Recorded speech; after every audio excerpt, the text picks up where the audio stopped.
Alléluia, gloire au Seigneur. Alors on va, comme cela a été dit en introduction, on va partager la parole de Dieu. Nous allons prendre un premier texte ensemble qui se trouve, il va être affiché, quelques textes vont être affichés pour une question de lisibilité. C'est dans 2 Corinthiens chapitre 5, verset 1.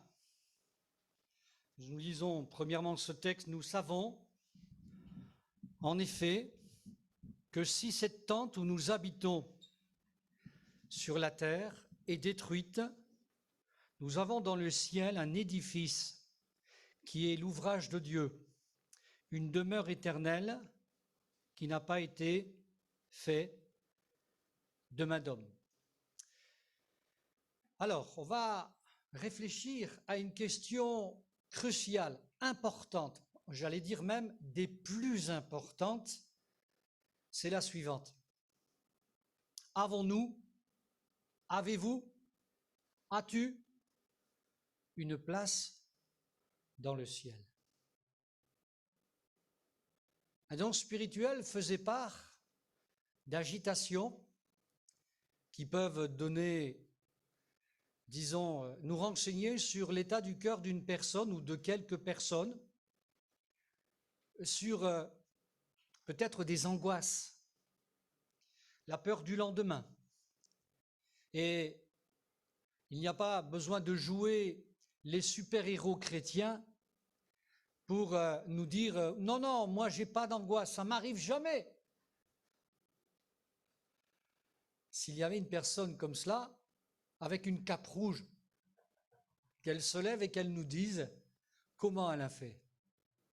Bien sûr, les angoisses, les difficultés, nous en avons, mais à la grande différence de ceux qui sont sans espérance, nous savons sur qui compter. À chaque fois et autant de fois que nous en aurons besoin. Amen. J'aime à dire qu'il n'y a pas de forfait pour répandre son cœur devant le Seigneur. Ne vous inquiétez pas, il est inlassable, imperturbable. Il est d'une patience de Dieu. Et il n'y a pas mieux. Amen. Alors que Dieu vous encourage pendant cette méditation dans 2 Corinthiens chapitre 5 donc que nous avons lu. Eh bien, il y a deux réalités que nous sommes obligés d'admettre. La première, c'est que le corps dans lequel vous êtes, il se détruit. Vous en étiez convaincu que ça? Oui, hein? Alors, vous savez ce qu'on va faire? On va faire un petit peu, comment dire, un groupement par les âges, là. Allez, on va appeler ceux qui ont moins de 20 ans. Est-ce que vous pouvez lever la main? Moins de 20 ans. OK. Ensuite, les trentenaires. Oh. Alors, ça dépend jusqu'à où ça va, c'est ça? Trentenaires. Les quaternaires. OK. La cinquantaine. Soixantaine. Non, c'est pas trop. Toi, Pichou, t'as plus que... Ouais, t'as bien moins que 60. 70? Un peu moins? 80? 90? Un petit peu en dessous de 90? Ah ben, il fallait lever la main.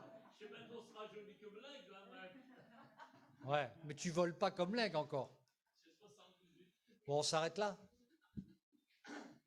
Et nous avons tous ce point commun, cette, cette vérité. Alors on le sait moins quand on est jeune. Moi, quand j'avais un peu avant mes 20 ans, ça nous préoccupait pas du tout et c'est bien, c'est bien. Mais on se rend compte qu'au fil du temps, eh bien, il y a cette réalité-là. Nous voyons, eh bien, notre corps faiblir, nos facultés faiblir. Et c'est parfois, il est vrai, un peu difficile à accepter parce que dans la tête, on a toujours 20 ans, on a toujours... vous avez remarqué ce paradoxe, Mais quand on commence à se dire, tiens, je vais aller faire un footing, ou je vais monter les escaliers, c'est plus du tout la même réalité. Il y a une deuxième réalité dans ce texte qui, là, je pense, demande un peu plus de réflexion, c'est celle que nous sommes l'édifice, l'ouvrage de Dieu.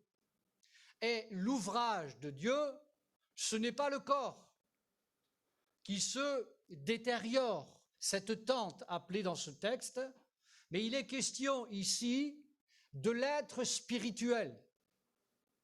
Il est question de cette nouvelle personne, de cette nouvelle nature qui a commencé à exister par ce que la Bible appelle la nouvelle naissance. Un mot un peu plus scientifique, si l'on peut dire, la régénération. Littéralement la recréation de cet homme nouveau. Et nous en avons une preuve, eh bien, évidente, c'est que le premier qui nous a devancés, c'est Jésus-Christ. Amen. Alors, nous n'avons pas, eh bien, à espérer de notre corps, quoique Dieu, par la prière et par la guérison qui s'ensuit, prend soin de notre corps. Et nous pouvons aussi, avec notre intelligence, aussi, ne pas faire n'importe quoi avec notre corps, parce que, pour les chrétiens, il est le temple du Saint-Esprit.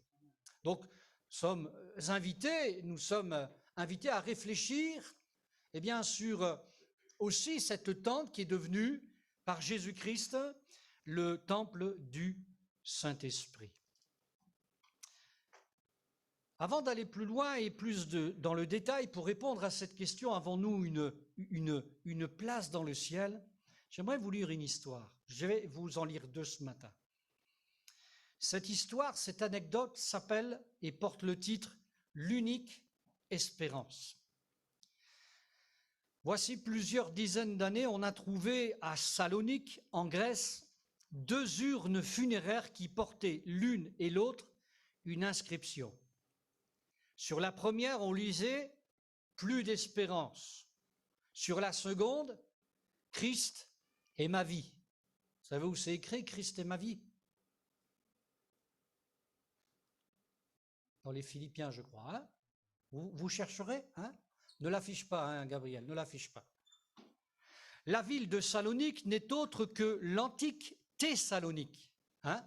Thessaloniciens, 1 Thessaloniciens, 2 Thessaloniciens, 3 Non, il n'y en a pas 3. Hein?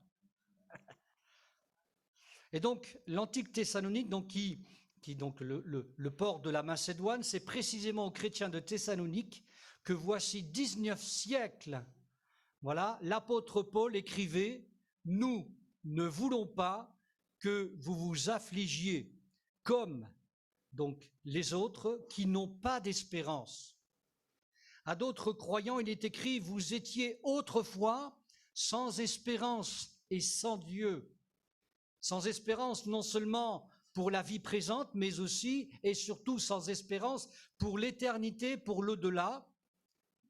Et il n'est rien de plus effroyable, dira l'auteur. Voltaire écrivit un jour, « Il ne faut jamais penser à la mort. La mort n'est absolument rien. Elle ressemble au sommeil, comme deux gouttes d'eau. Seule l'idée qu'on ne se réveillera plus cause du tourment. » Écoutez bien la suite. Ça, c'était facile à dire. Il est toujours question de Voltaire, son médecin, le médecin de Voltaire. Son médecin, le docteur Tronchin, relatait dans une lettre les derniers moments de l'illustre écrivain. Dès qu'il s'aperçut qu'il devait mourir, une espèce de démence s'empara de lui à un tel point que je ne puis y penser sans frémir. Il mourut tourmenté par les furies. Il se cramponnait énergiquement à la vie et offrait de fortes sommes d'argent sous-entendu pour quelques minutes supplémentaires. Sans espérance, serait-ce votre cas? Nous désirons vous présenter celui qui est notre unique espérance, Jésus-Christ. Amen. Il est venu pour nous révéler la vie. Par sa vie, il a triomphé de notre mort. Par sa mort, il a manifesté sa victoire sur les puissances de destruction par sa résurrection. Hors du Christ, vous n'avez aucune certitude face à la mort, sinon celle de la perdition éternelle. C'est pourquoi nous vous empressons de vous tourner vers lui, de recevoir le salut qu'il vous offre, la paix, l'assurance de la vie éternelle, et de vivre désormais dans l'espérance. Et tout particulièrement à vous qui êtes dans le deuil, nous voulons transmettre le message de la consolation qu'offre Jésus-Christ. L'offre vient de lui, la réponse doit venir de vous. Que celui qui veut prenne de l'eau de la vie gratuitement, Apocalypse 22, 17, 21, pour faire un texte un peu plus long. Quelle histoire! Vous avez peut-être rencontré des personnes comme Voltaire qui, assurément en apparence, vous disaient que votre foi, vous disiez que votre espérance ne valait rien et que de toute manière, lorsque on se retrouvera au moment où ce sera la fin, eh bien, ce sera du pareil au même. Et parfois, certains vous ont dit et vous disent, eh bien, que votre croyance n'est qu'une perte de temps, du temps gaspillé, alors que vous pourriez vivre selon eux, dans les plaisirs et tout ce que peut offrir le monde. J'espère qu'il n'y a personne qui croit à cela. Quand j'étais plus jeune, je pensais que je ferais mieux que les autres. Je pensais que je ferais mieux que mon père, qui avait l'habitude, tout en étant marié, de connaître d'autres femmes. Et ça, je le voyais bien. C'était une réalité. Alors comment avoir confiance en quelqu'un qui vous dit une chose, qui vous donne une certaine moralité, une certaine manière de vivre, alors qu'il ne respecte pas lui-même son propre foyer et ses enfants? C'est difficile de grandir dans la foi dans un tel foyer, mais à Dieu rien n'est impossible. J'aimerais vous dire que le Seigneur s'est occupé de son cas, et du mien aussi, et de toute la famille. Gloire à Dieu, parce que la Bible dit, là où le péché abonde, la grâce surabonde. Amen. On peut espérer quelque chose de Dieu, mais il a encore mieux à nous offrir de ce que nous pourrions penser et imaginer. Et en cela, il y a le salut. Amen. Avons-nous une place dans le ciel? Je pourrais commencer à vous faire tout un tas de théories ce matin, mais le Seigneur m'a commandé d'être très simple. Très simple. Amen. Et j'aimerais inviter les chrétiens à ne pas détourner le regard ou de perdre l'attention parce que vous dites, oh, il est en train de faire de l'évangélisation, c'est bon, je peux faire autre chose. Surtout pas. Cette question, elle s'adresse tout autant à ceux qui n'ont pas encore pris les paroles de Dieu au sérieux lorsqu'il nous appelle inlassablement, d'une manière incessante, mais aussi à celles et ceux qui, eh bien, ont bel et bien reçu la vie éternelle, croyant en Jésus-Christ, prenant cet engagement de le suivre par les eaux du baptême. Mais oui, vous savez aussi que le Seigneur aussi permet des temps comme cela, ce matin, lors du culte, pour que nous puissions savoir ce que nous avons fait de ce salut. La Bible parle et nous indique qu'il ne faut pas négliger un si grand salut, un si grand cadeau qui nous a été donné. L'évangile de Jean nous dit ceci, Jean 14, 2, c'est un texte que nous connaissons, qui nous dit ceci, « Il y a plusieurs demeures dans la maison de mon Père. Si cela n'était pas, je vous l'aurais dit, je vais vous préparer une place. »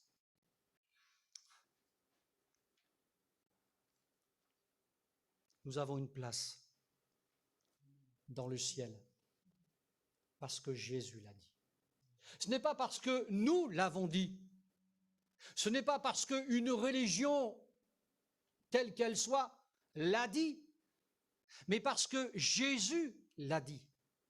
Celui même qui est parti préparer une place à toutes celles et ceux qui ont cru en lui lors de son ministère terrestre, mais à toutes celles et ceux qui viendront après et qui croiront tout autant en lui.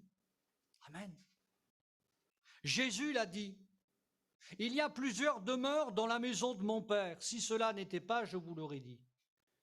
Et il dira, et il donnera la raison pour laquelle il part. Il aurait pu rester. Croyez-moi que les disciples, ils auraient bien voulu le retenir. Quand on aime quelqu'un, justement, comme tu disais, on n'a pas envie qu'il parte. Oui. Et si vous étiez à la place des disciples, peut-être que vous auriez pleuré.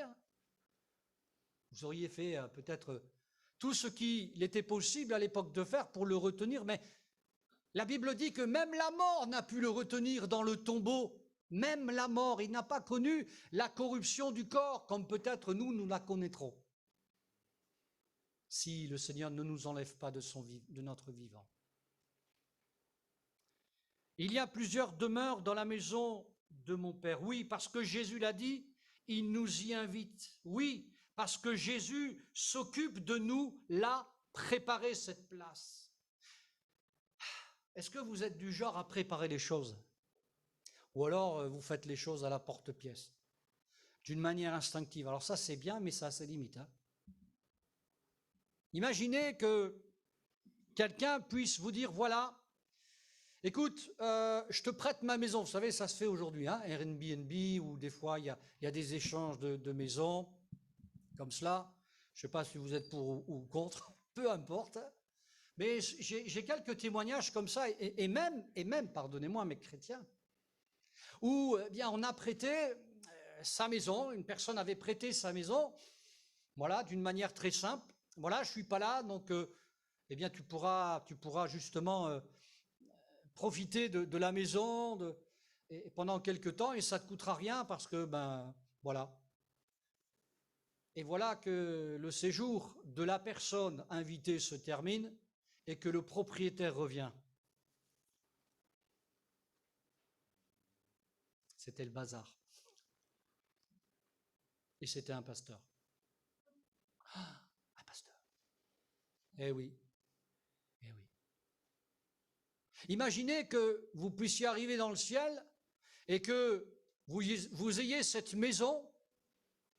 Alors on ne sait pas s'il y aura des toits, on ne sait pas. Voilà. En tout cas, il y aura une demeure, il y a une demeure qui sera préparée pour tous les chrétiens et les chrétiennes. Et que vous vous rendiez compte finalement qu'il manque une partie de la maison. Je ne sais pas si c'est des propriétaires de maisons, des personnes qui ont fait construire leur maison, mais imaginez la scène que si vous êtes passé par un architecte ou l'agence immobilière, peu importe, le maçon vous dit, voilà, c'est les clés de votre maison, c'est formidable, vous êtes content? Et là, il est en train de vous donner les clés et vous êtes en train de non pas le regarder, mais de regarder la maison qu'il est en train de vous donner, il n'y a pas de toit. C'est bien beau les clés, c'est bien les clés. Mais il n'y a pas de toit, elle n'est pas finie la maison. Combien de gens se sont retrouvés comme cela? Quand le Seigneur dit qu'il est parti nous préparer une place, ce n'est pas une petite place, c'est votre place. Et il y aura tout ce qu'il faut. Oui, Jésus est parti et s'est occupé de nous préparer une place. Alors, on pourrait en rester là, on dit formidable. C'était bien ce matin, c'était formidable, c'était encourageant, mais il faut quand même dire certaines choses. Comment gagne-t-on sa place? Je fais exprès d'utiliser ce mot. Comment gagne-t-on sa place au ciel? Finalement, comment cela va se faire? L'évangile de Luc, chapitre 19, verset 5, nous dit ceci. Lorsque Jésus fut arrivé à cet endroit, il leva les yeux et lui dit, Zachée, hâte-toi de descendre, car il faut que je demeure aujourd'hui dans ta maison. Pourquoi j'en viens avec ce texte? Eh bien, comment on gagne notre place? Comment on arrive à être sûr qu'un jour, nous gagnerons notre maison céleste, notre demeure céleste? Est-ce que ce sera peut-être à force de faire attention à votre vie, vous savez? Un jour, vous avez chuté, alors vous allez essayer de rééquilibrer la balance de l'équité, la balance de la justice, et vous vous dites comme cela, comme beaucoup de monde d'ailleurs, ah, je pense, ouais, cette semaine, je m'en suis pas mal sorti.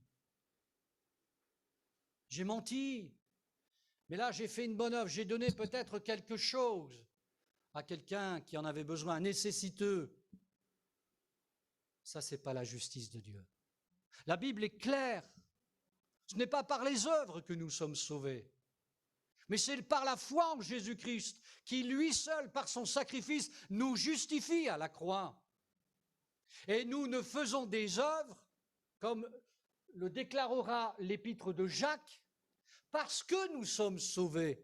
Sinon, notre foi est morte. Une foi qui n'accomplit pas les œuvres de Dieu est une foi stérile, une foi morte.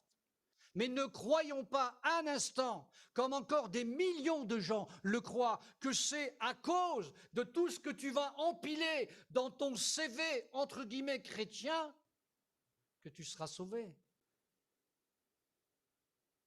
Tes galons,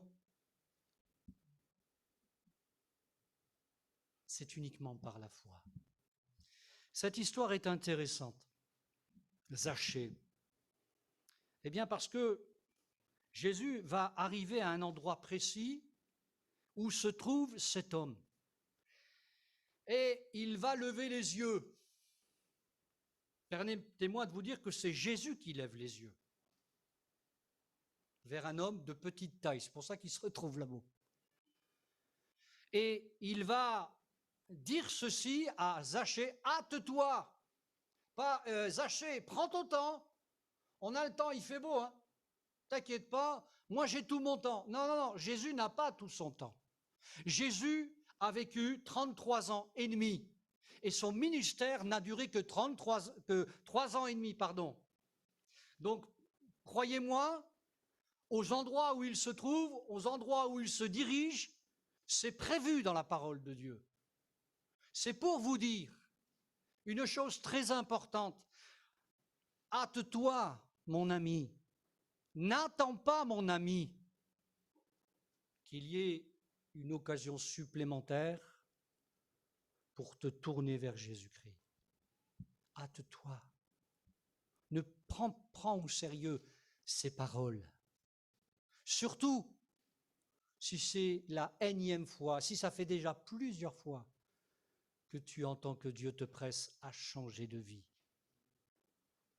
à changer de comportement, à ne pas étouffer la parole de Dieu, à ne pas dire que celui qui te parle parfois n'est pas digne que tu l'écoutes, parce que c'est Dieu qui te parle à travers lui. Et même, ça arrive parfois, si celui qui te parle, tu ne le supportes pas. Parfois, Dieu est étonnant lorsqu'il parle, tantôt d'une manière et tantôt d'une autre. Et Jésus va dire, car il faut que je demeure aujourd'hui dans ta maison. Il y a une chose toute simple à comprendre, mes amis et mes frères et sœurs. Avant de pouvoir prétendre gagner notre demeure céleste, il faut que Jésus demeure dans notre cœur. Il n'en a que faire de votre maison. Il n'en a que faire de vos biens.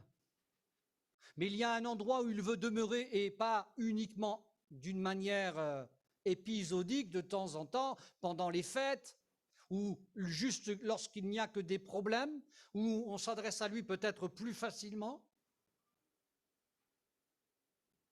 Il veut demeurer tous les jours, si tu l'y invites dans ton cœur et dans ta vie. J'aimerais que vous puissiez comprendre cette phrase et la retenir, que je vais dire maintenant. On gagne sa place dans le ciel en faisant de la place dans nos cœurs pour accueillir Jésus le Sauveur. Je répète, on gagne notre place dans le ciel si on accepte de faire de la place dans nos cœurs et dans nos vies. C'est pas plus compliqué que cela. Vous n'aurez pas besoin d'accomplir de miracles, de choses qui pourraient être considérées comme impossibles. L'impossible a déjà été accompli. Le pardon des péchés, chose impossible aux hommes, la loi fait référence à cela et la Bible dira clairement que cette loi est devenue caduque, c'est-à-dire obsolète, sans utilité. C'était terminé. Voilà pourquoi la Bible parle de la nouvelle alliance en Jésus-Christ, dans laquelle nous sommes entrés les uns et les autres. Amen. Mais ce n'est pas plus compliqué que cette phrase. Si tu veux ta place dans le ciel, fais de la place dans ton cœur pour le Seigneur Jésus-Christ. Ne lui donne pas une petite place. Un peu comme on met, vous savez, une amulette, un gris-gris. On a peut-être, je ne sais pas, quelque part dans nos maisons, ou on avait quelque part dans nos maisons, dans un petit placard, un tiroir, vous savez, quelque chose qui nous rattache à quelque chose de spirituel. Vous pensez que Dieu doit être considéré aussi petit que cela? Et même s'il s'est fait tout petit, et même s'il a accepté l'innommable d'être à ta place accusé comme un malfaiteur alors qu'il n'avait rien fait, il a accepté tout cela pour toi. Tant que tu ne feras pas toute la place au Seigneur Jésus, tu n'auras jamais l'assurance, jamais,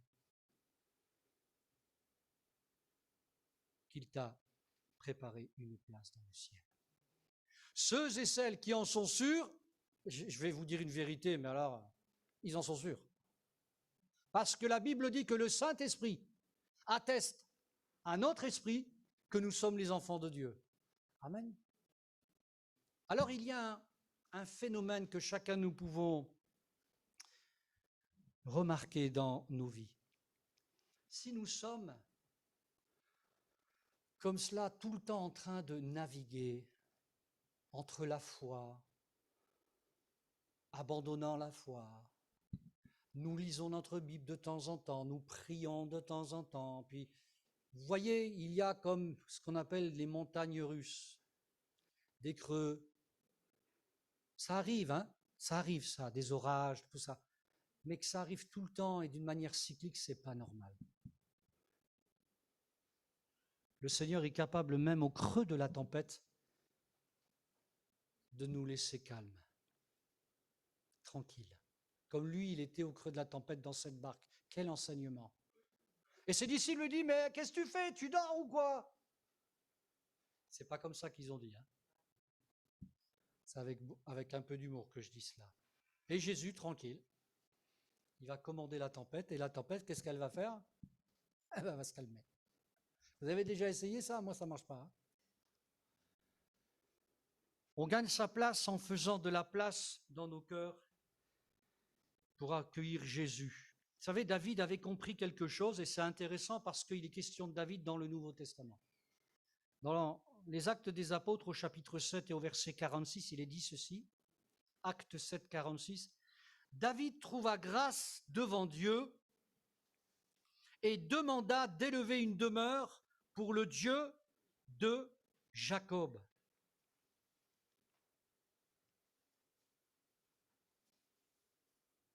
Vous savez, Dieu de Jacob, d'Isaac, pour certains, vous savez, c'était une formule. Hein. Un peu comme les pharisiens qui disaient, ouais, mais nous, on se réfère à Moïse, hein. C'est Moïse. Il nous a donné à nous la loi. Et qui tu es, toi, Jésus, pour nous enseigner? Tu as étudié où, au fait? Dans quelle université? Ils étaient devenus imbus, orgueilleux de leur personne. David avait compris ceci, qu'il pouvait trouver grâce à ses yeux. Il avait compris quelque chose. Il voulait élever une demeure pour son Dieu. C'est extraordinaire, hein? Alors on sait dans l'histoire que ce n'est pas lui qu'il va l'édifier, la construire avec le peuple, mais il va faire les plans qu'il va donner à qui? À Salomon. Et oui, il va donner cela à Salomon. Et j'aimerais lire quelque peu la réponse qui va être donnée dans la parole de Dieu par rapport à ce désir d'élever une demeure, d'avoir un endroit pour que Dieu et sa créature se rencontrent. Parce que c'est ça le projet, c'est d'avoir un endroit où rien ne vienne interférer, rien ne vienne perturber cette relation. 2 Samuel 7,10 dit ceci. 2 Samuel 7,10, j'ai donné une demeure à mon peuple, à Israël, et je l'ai planté pour qu'il y soit fixé et ne soit plus agité, pour que les méchants ne l'oppriment plus comme auparavant. Le désir de Dieu va s'exprimer dans le projet que David a. Vous pensez qu'il a inventé ce projet? Mais c'est Dieu qui lui a inspiré. De quoi on est capable, nous, franchement? Il y a beaucoup de projets dans le cœur de l'homme, mais c'est la volonté de Dieu qui s'accomplit. Et là, nous en avons la preuve. Et c'est tant mieux, hein, parce que ces projets-là, ça réussit. Et nous sommes heureux. Alléluia, gloire à Dieu. J'ai donné une demeure à mon peuple, à Israël, mon peuple, et je l'ai planté. Vous savez, il y a des milliers, des millions de personnes qui aujourd'hui sont ballottées d'une nation à une autre. On les appelle les migrants. Et parfois, certains les jugent. Et en ce moment, vous avez remarqué les discours politiques, je n'en ferai pas de la politique. Mais j'aimerais juste dire à ces politiques, trouvez-vous dans une barque ou un canot gonflable. Allez les voir. Vivez ne serait-ce qu'une nuit. Votre discours peut-être devrait changer. Hein?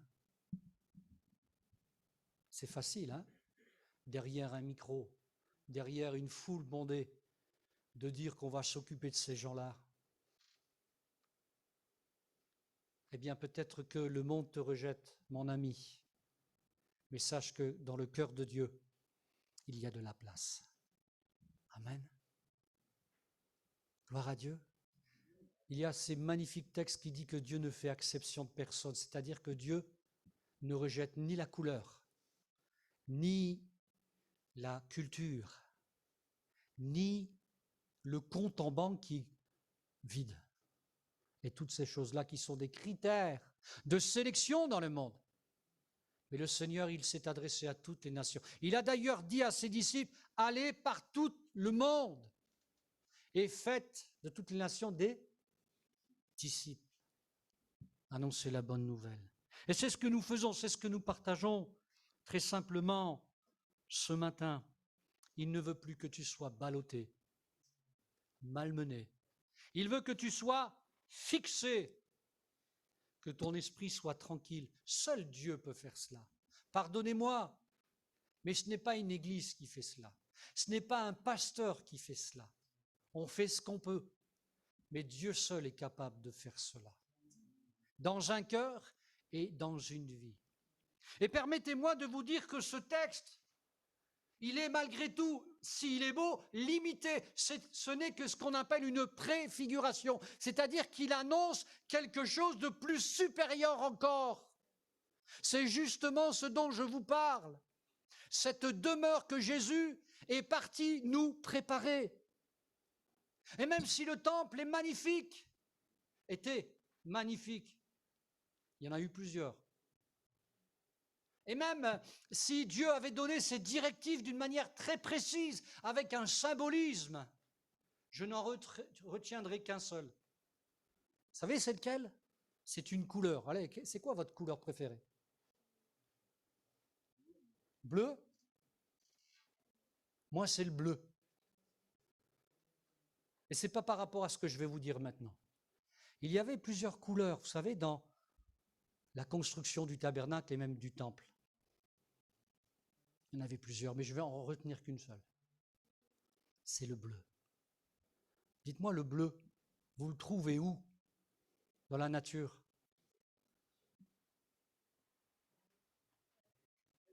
Quand le ciel n'est pas bleu, ça vous fait râler. Hein. Il y avait cette couleur pour nous rappeler le ciel. Le ciel. Amen.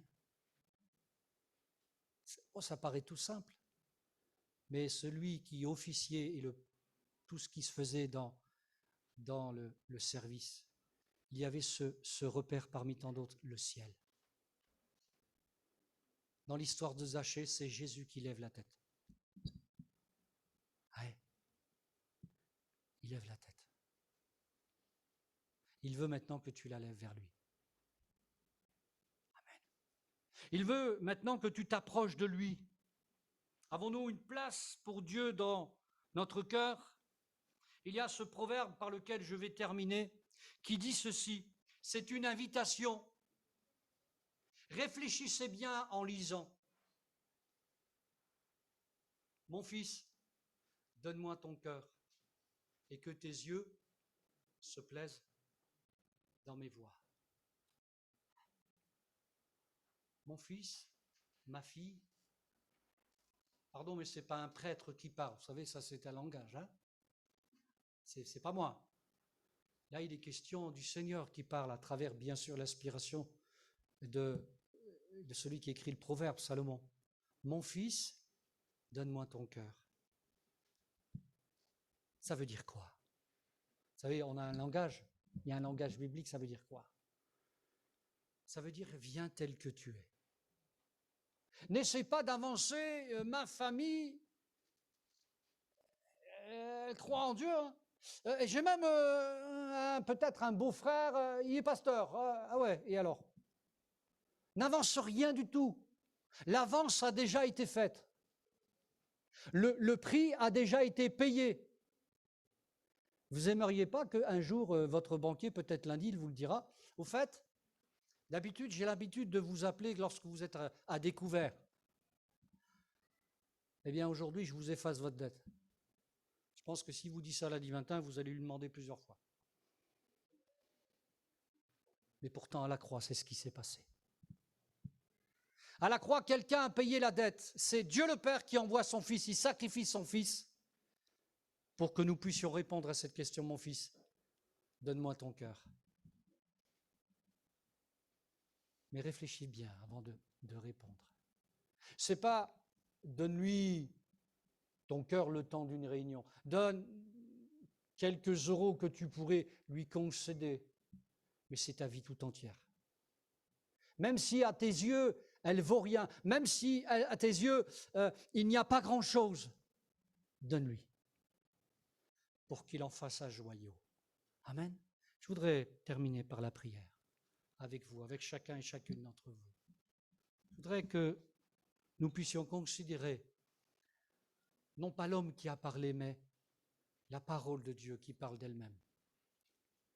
Et que nous puissions vraiment nous positionner.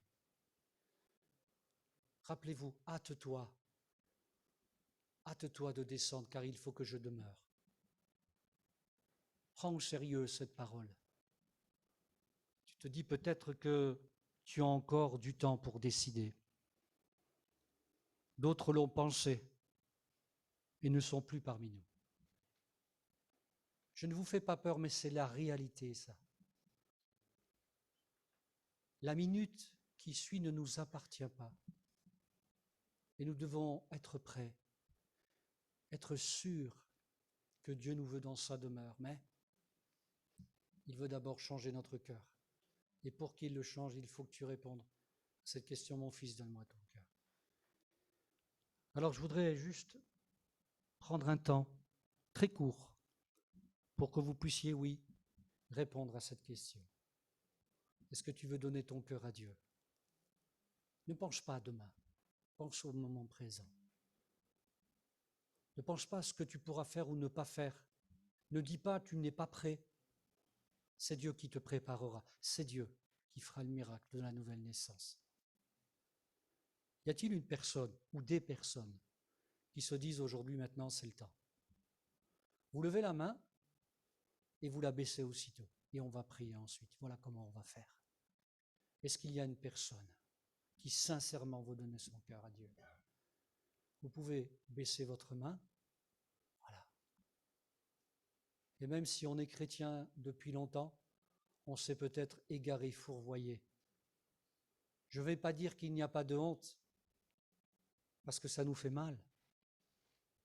Mais pour autant, il faut réagir. Il faut demander à Dieu sa grâce encore une fois. Y a-t-il d'autres personnes qui vraiment ont besoin de Dieu, ont besoin de son intervention divine pour marcher en nouveauté de vie? Peut-être il y a une personne jusqu'à présent, elle a essayé par ses propres forces. On rencontre des personnes comme ça. Et elle se dit, même Dieu n'existe pas. Mais elle n'est pas passée par la croix.